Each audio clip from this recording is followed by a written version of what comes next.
Hello, I'm Christy Crump. I am a senior business consultant with Crump & Associates, and I'm also the Director of Operations for Regulatory Compliance Services.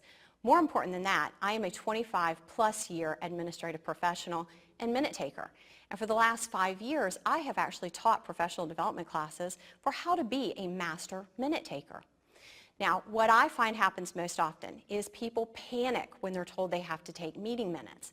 How in the world am I going to record everything that's being said and everything that's being done in the meeting? I'm afraid I'm going to miss something. That's what I always hear. I'm going to give you my top 3 tips for minute taking. This will help you to diminish that panic attack that you usually have before you take minutes. My first tip is to keep it simple. Think about what meeting minutes are. They are not a word-for-word transcription of what goes on in a meeting. Meeting minutes are a summary of the actions taken in a meeting and the discussions that are had in a meeting. So you want to keep it simple. You only want to include things that are minute-worthy. So we want to make sure that we avoid derogatory comments or personal opinions or excessive information about public speakers that really we just need to know who they are and why they're there. So we want to make sure to just keep it as simple as we can.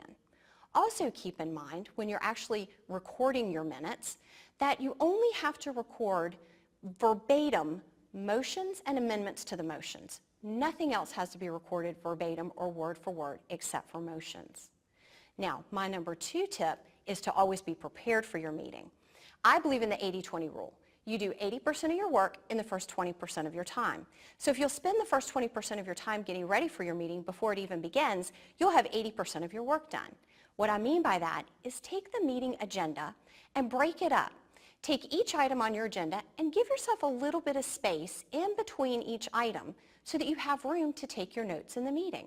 Now, if you take your notes on paper, then you have plenty of space to write, or if you take your notes on a laptop computer, you have plenty of space to actually type your notes in there. If you'll go into your meeting with a minute-taking template made from your agenda, you'll be sure not to miss anything. It's kind of like a security blanket that you can use to make sure you're getting everything. Now, my number 3 tip is for after you have drafted your meeting minutes.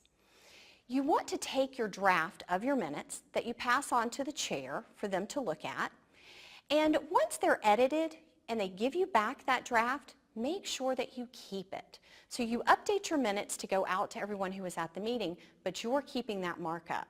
There are 2 reasons you want to keep that marked up copy. The first is so that you can learn all of the little idiosyncrasies that the chair of the meeting has. For instance, maybe the chair likes certain words capitalized or likes to see the comma before the word and in a series of 3. Those little idiosyncrasies, you can pick up on that and make sure that going forward you always hit those things. The second reason you always want to keep that marked up copy is in case somebody asks later why something was changed.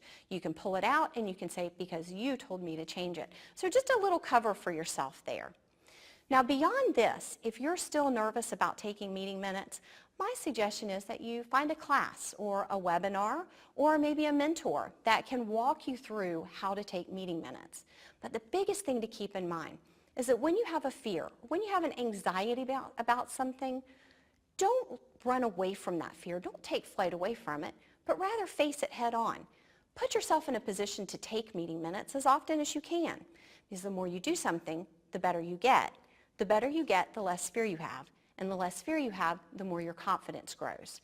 If you take meeting minutes well and you do it with confidence, you are going to be a master minute taker and you will stand out from your competition.